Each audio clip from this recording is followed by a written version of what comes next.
All right, folks, so welcome to episode number 6 of Shipwrecked with me, Pirate Stu. And Princess Morgan.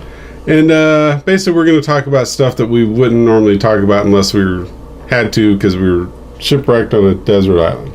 That's right. So what are we talking about this episode? I think we need to talk about your shirt again. All right. What is up with that? So basically it's a shirt that I like to wear out in public because people read it and then they start giggling.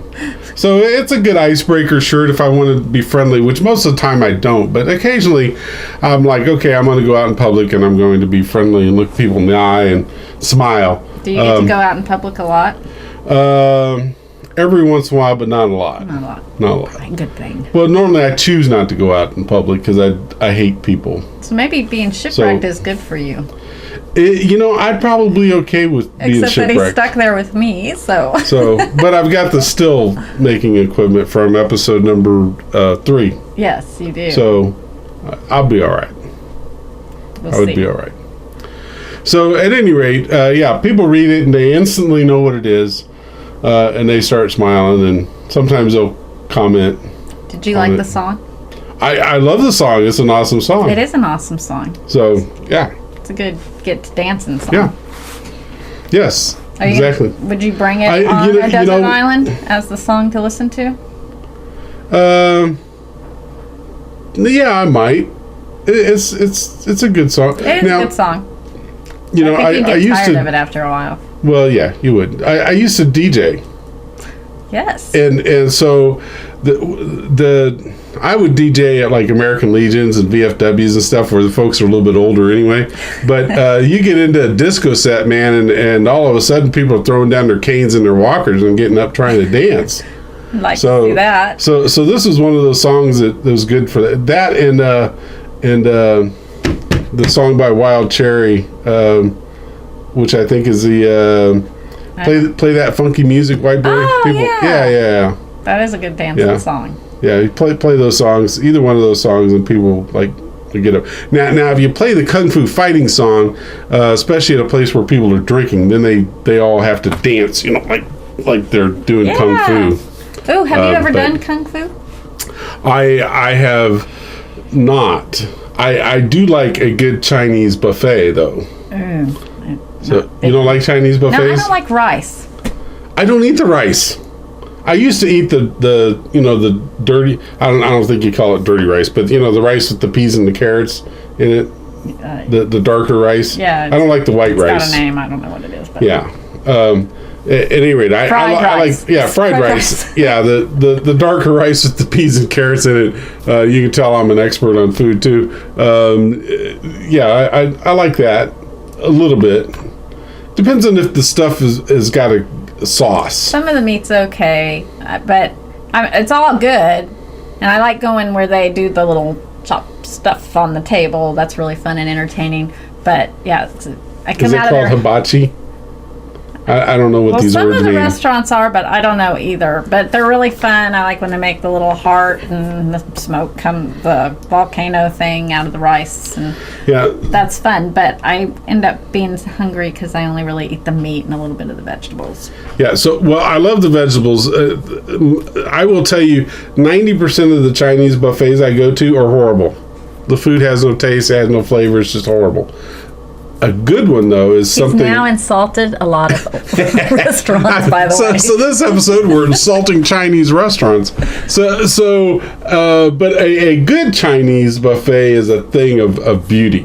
Yes. But it has to have lots of good vegetables that aren't overcooked. I like them to be a little crunchy, a little al dente, which I know is a Italian term that I'm applying to... Oh, it's not French? Chinese food. Is it French? I don't know. See, I have no clue.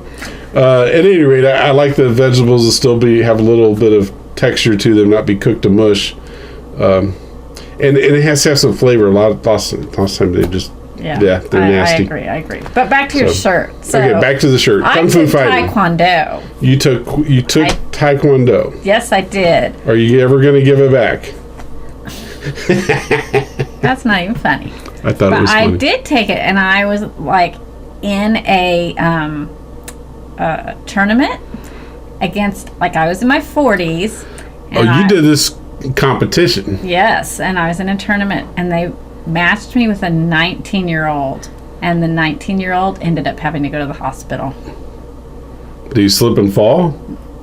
A little bit. But it was my kick Did you that make him slip and fall? Well, it was a her. But, yeah, so it was my sparring technique at the beginning, and she was backing up, and then she tripped and fell.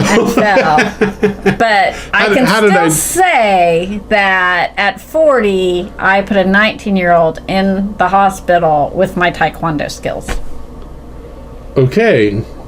I mean, it's a true statement. That's something to brag true about. statements are true statements. And I got like this humongous trophy that was really cool. It was bigger so than this any was the trophy match my that was kid. for like the final big trophy. Yes, It was I like got, the championship big match. trophies, This is like Karate Kid thing. Yes. Was it in the Orient? Nashville. Oh, Nashville. In the Orient, no. Well, but the Karate Kid, his final thing was overseas, right? No. Didn't get to go to the Orient, but I got to go to Nashville.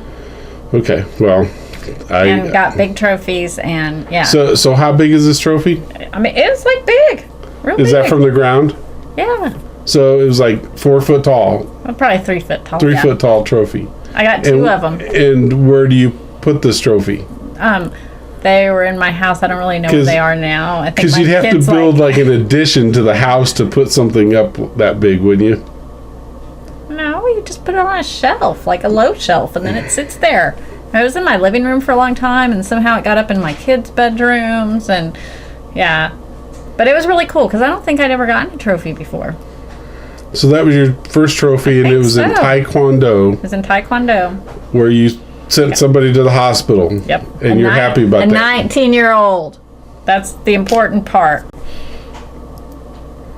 Okay. It was pretty awesome.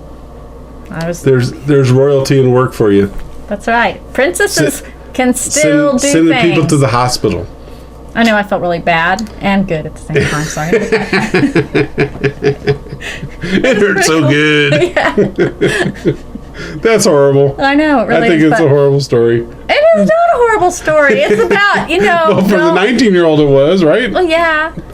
So, well, and like her leg had been hurt before. I think it's a thing I usually don't tell them the story. So you were fighting somebody who was already handicapped. Yeah. They were already injured. Do you know that blind people do and you taekwondo? took credit for a taekwondo win. Well, I won. This is like, Muhammad Ali and Joe Foreman, and Foreman comes out and slips on a banana peel, and they declare Muhammad Ali the winner or something. A winner is a winner. Winner is a winner. That's right. That's true. Well, that is true because that's the way it works in NASCAR. So if everybody comes in the pit except for one guy, right? Mm-hmm. And then they call the race because of rain, that one guy wins, he's the winner. He gets a win is a win. I don't know anything about NASCAR, but a win is a win. Well, just suffice it to say it's not he didn't win because he was the fastest car, right? Mm-hmm. He won because of the rules of the game. Like your 19-year-old totally healthy because I was still kicking her and getting the stuff. And so how many other people have you beaten using Taekwondo? I think that's the only one. How many times have you fought anybody in competition using Taekwondo? I only went to one competition. One competition, the person fell over by themselves, had to go to the hospital, and that was the end of your career. You may as well quit on a high point, right? I quit on a high point. That stuff is really hard. You have to learn all these positions and do all this stuff. And once you win, you may as well just retire. I can say that I am a Taekwondo champion. A retired Taekwondo champion that never hit anybody in competition. I hit her. I didn't say I didn't hit her. I just said that the reason that she fell, it really was my kick at the beginning. She was backing up from it. Okay. I think I kicked her a couple times, made contact. She was trying to back up, tripped and fell, and broke her already damaged leg. You think you may have kicked her? Well, it's been a few years, but in my recollection, I kicked her. I don't know. I could write to her and find out. We can let you know. You still know her? Yeah. You guys are friends? She didn't Of course we're still friends. She was like my neighbor. She lived across the street from us. Her mom was our instructor. So how do I know that you didn't just rig it up to where you win this 3-foot trophy and call it quits? And then retire. Okay. After one fight, where no blows I wouldn't have told you the truth if that was the thing. I would have just said, I'm a Taekwondo champion. But I told you the truth. That I am a Taekwondo champion, and I did kick her, and I did put a 19-year-old in the hospital from sparring. All right. That is so I think truth. I think we've determined what this episode's about. The truth. The truth. The truth. Right. The episode on truth. Or should we call it Taekwondo? The Kung Fu episode. Kung Fu episode. The truth about Kung Fu. Kung Fu episode on Taekwondo. How about that for a title? The truth about Kung Fu. Sounds good. All right. Cut. Bye. Bye.